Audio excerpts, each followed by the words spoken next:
हमारी प्रदेशाध्यक्ष आदरणीय सारिका जी पहली बार जोधपुर पर पधारी हैं। हम उनका हार्दिक स्वागत और अभिनंदन करते हैं। लगातार जब से वो प्रदेशाध्यक्ष बनी हैं, तब से न्याय नारी यात्रा को लेकर, महिलाओं के 33% आरक्षण को लेकर, जातिगत जनगणना को लेकर हर जिले पर जाकर महिलाओं को जागरूक करने का कार्य करती हैं। संगठनात्मक मजबूती किस तरीके से कायम हो, इस बात को जोर दे रही है। आज हमारे जोधपुर में सारिका जी पहली बार पधारने पर संगठन को हम किस तरीके से और अधिक मजबूत कर सकते हैं और नारी न्याय यात्रा को लेकर उन्होंने बहुत अच्छे सुझाव भी दिए और हमें मार्गदर्शन प्रदान किया। मैं सारिका जी से कहूंगी कि आप मीडिया बंधुओं के सामने अपनी बात रखें। पहले तो मैं जोधपुर की सूर्य नगरी में आज यहाँ नारी न्याय और संगठनात्मक विषयों के ऊपर जो चर्चा करने के लिए आई हूँ और इतना जो उत्साह के साथ जोधपुर ने मेरा स्वागत किया है, मैं उसके लिए सबसे पहले तो आभारी हूँ, सबका धन्यवाद करती हूँ। निश्चित रूप से जो भारत जोड़ो यात्रा से नारी न्याय और सामाजिक समानता के लिए न्याय का जो राहुल जी का एक मुहिम उन्होंने पूरे देश में छेड़ी थी, हम लोग उसी को आगे लेकर के जा रहे हैं। जब 4000 किलोमीटर पैदल यात्रा करके राहुल जी ने ये महसूस किया कि नारी जो आज भी हिंदुस्तान की जो महिलाएं हैं, उनके अधिकारों के बारे में, उनके जो सामाजिक आर्थिक और राजनीतिक जो अधिकार हैं उनके बारे में लड़ाई लड़ने की ज़रूरत है, उनको बुलंद करने की ज़रूरत है। तो उसी सब को लेकर के हम आगे बढ़ रहे हैं। इसके साथ ही मेरे अध्यक्ष नियुक्त होने के बाद से ही जो कमेटियां थी काफ़ी लंबे समय से भंग पड़ी थी, उनमें भी हमने, जैसा कि राहुल जी ने कहा है कि 2025 का जो साल है वो संगठन सृजन का साल उन्होंने बोला है और नीचे से लेकर के ऊपर तक जो पूरी कांग्रेस के अंदर संगठनात्मक जो रिक्त पद थे उनको भरा भी जा रहा है। इसी कड़ी में राजस्थान प्रदेश महिला कांग्रेस के अंदर भी, क्योंकि नए अध्यक्ष की नियुक्ति के साथ ही पुराने जो भी पद होते हैं वो डिसॉल्व हो जाते हैं और पिछले काफ़ी समय से संगठन पद खाली थे और बहुत खुशी की बात है कि जोधपुर में भी, जोधपुर जिला और देहात की जो हमारी अध्यक्ष हैं, पहले वही इन पदों पर थी और अब भी दोबारा, क्योंकि उनका जो संगठन के प्रति जुड़ाव, समर्पण और जो मेहनत है उसको देखते हुए हम लोगों ने उन्हीं मनीषा जी को जोधपुर शहर और विजय लक्ष्मी पटेल जी को जोधपुर देहात का हमने महिला कांग्रेस का अध्यक्ष नियुक्त किया है। आज इनके सानिध्य में ये नारी न्याय सम्मेलन हमने आज कांग्रेस कार्यालय में किया। निश्चित रूप से इससे एक महिलाओं के अंदर और कांग्रेस के जो महिला संगठन है उसके अंदर निश्चित रूप से एक सकारात्मक ऊर्जा और उत्साह का संचार महिलाओं में होगा, जो कि आने वाले टाइम में हमारे संगठन को मजबूत करने में और महिलाओं के मुद्दों को प्रखरता से उठाने में हमारे संगठन को इसमें लाभ मिलेगा।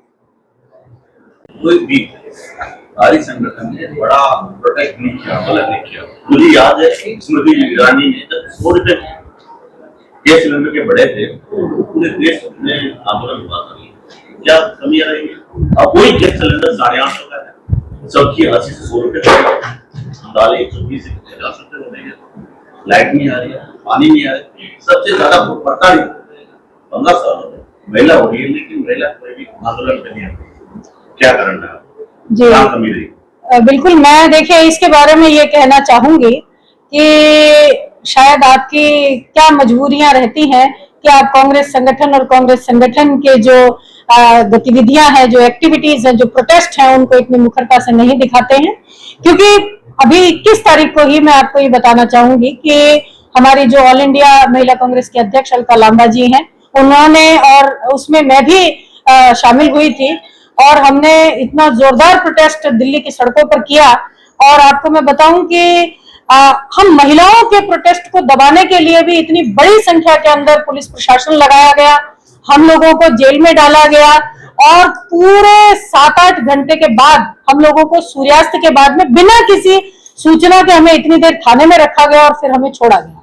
तो महिला कांग्रेस या कांग्रेस संगठन, क्योंकि जो महिला कांग्रेस है वो भी कांग्रेस का एक अग्रिम संगठन है, तो जो इस देश के मुद्दे हैं, जो इस देश के लोगों के मुद्दे हैं, कांग्रेस पार्टी पूरी शीर्ष नेतृत्व से लेकर के स्टेट की जो लीडरशिप है उसको लेकर के और जिलों की जो नेतृत्व है, हर एक स्तर के ऊपर और एक रणनीति के तहत हम लोग इनकी जो जन विरोधी नीतियां हैं और जो इनके इस तरीके के निर्णय जो ये सरकार जनता के विरोध में, जनता के हित के लिए एक तरफा निर्णय जो ये ले रहे हैं, उनके विरोध में हम लोग लगातार प्रदर्शन कर रहे हैं।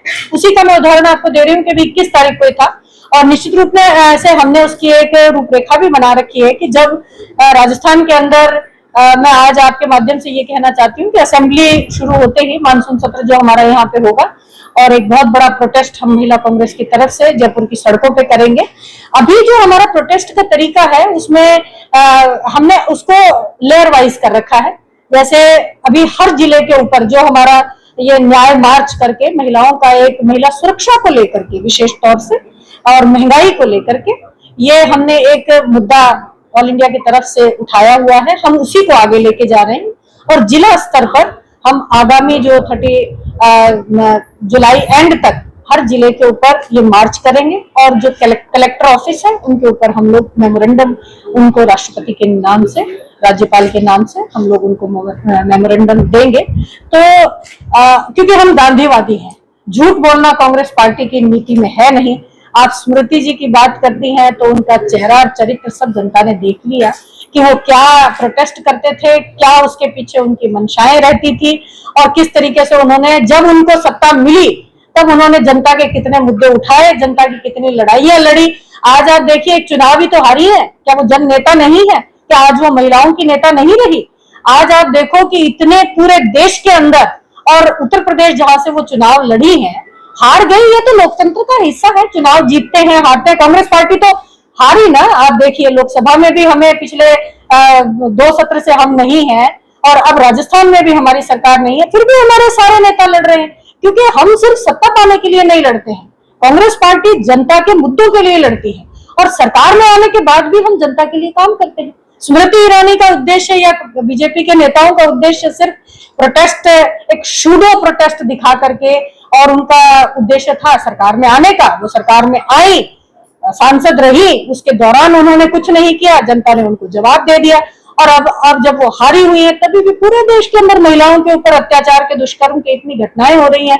स्मृति ईरानी जी नदारद है। अरे भाई, महंगाई के मुद्दे पर ना बोले, कम से कम वो एक महिला है। हार गई तो क्या है, नेता तो है वो। हम तो उनको नेता मानते हैं कि वो बीजेपी की नेता है। अब वो खुद को अगर नेता नहीं मान रही है और जनता से दूर हो गई है तो ये तो उनका व्यक्तिगत मामला नहीं है। कहीं मैंने उनको महिलाओं के लिए लड़ते नहीं देखा है, तो ये तो चरित्र और चेहरा इनका अपने आप सामने आ जाता है। लेकिन मैं आपको ये भरोसा दिलाती हूँ कि कांग्रेस पार्टी चाहे जब हम सरकार में रहे तो भी आप देखिए कि जनता के खाने से लेकर के और जो इंफॉर्मेशन तक का अगर सफर और कानून अगर किसी ने बनाया तो कांग्रेस पार्टी ने बनाया। अगर हमें खाने का अधिकार दिया तो कांग्रेस पार्टी ने दिया, शिक्षा का दिया तो कांग्रेस पार्टी ने दिया, अगर हमें सुरक्षा का दिया, अगर डोमेस्टिक वायलेंस के खिलाफ अगर महिलाओं को सशक्त किया तो कांग्रेस पार्टी ने किया, दहेज के विरोध अगर बनाया तो कांग्रेस पार्टी ने बनाया, पॉक्सो वगैरह जितने भी आप देख लीजिए ना, जो भी वुमेन एम्पावरमेंट के जितने भी कानून बने और वुमेन एम्पावरमेंट के लिए जितने भी निर्णय लिए गए, वो सारे के सारे मैक्सिमम निर्णय हैं वो कांग्रेस पार्टी ने और हमारे लीडर्स ने लिए। मैं आपके माध्यम से पूछना चाहती हूँ कि 2014 से ये लोग सरकार में हैं, तो 2-4 निर्णय बता दें कि क्या इन्होंने किया है विमेन एम्पावरमेंट के लिए, और जिसका नतीजा हमें ग्राउंड पर देखने को मिल रहा है। आप बताइए, कहीं में नहीं।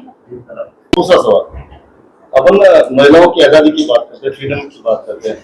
होमवर्क प्रथा के विरोध में भी कई इसको एक कुप्रथा कहा गया है।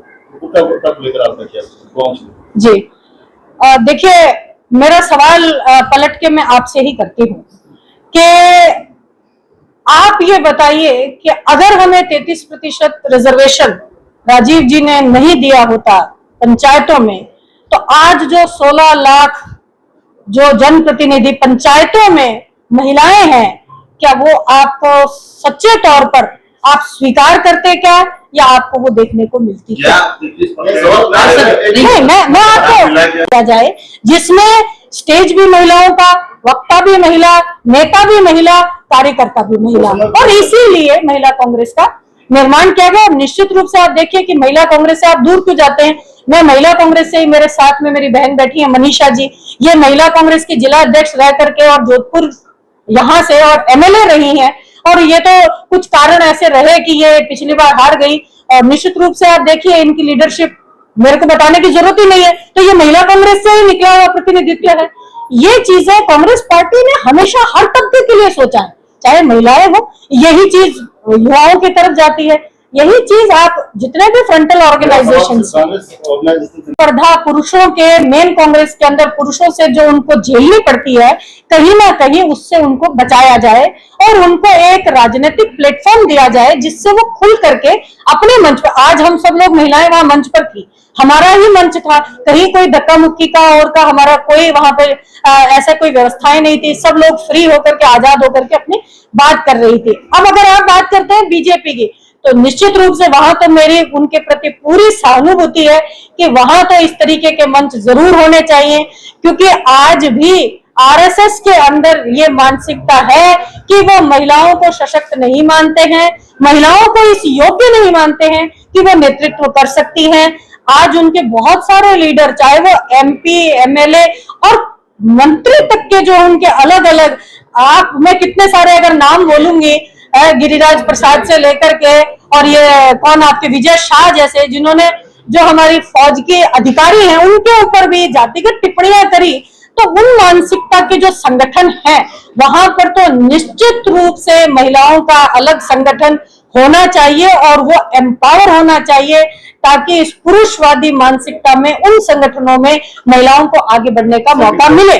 कांग्रेस में तो हमेशा मिला है। आज आप देखिए कि इस देश के अंदर अगर पहली अध्यक्ष दी पार्टी की तो वो किसने दी? कांग्रेस ने दी। अगर पहली मुख्यमंत्री दी, कांग्रेस ने दी। पहली प्रधानमंत्री, कांग्रेस ने दी। पहली राष्ट्रपति, कांग्रेस ने दी।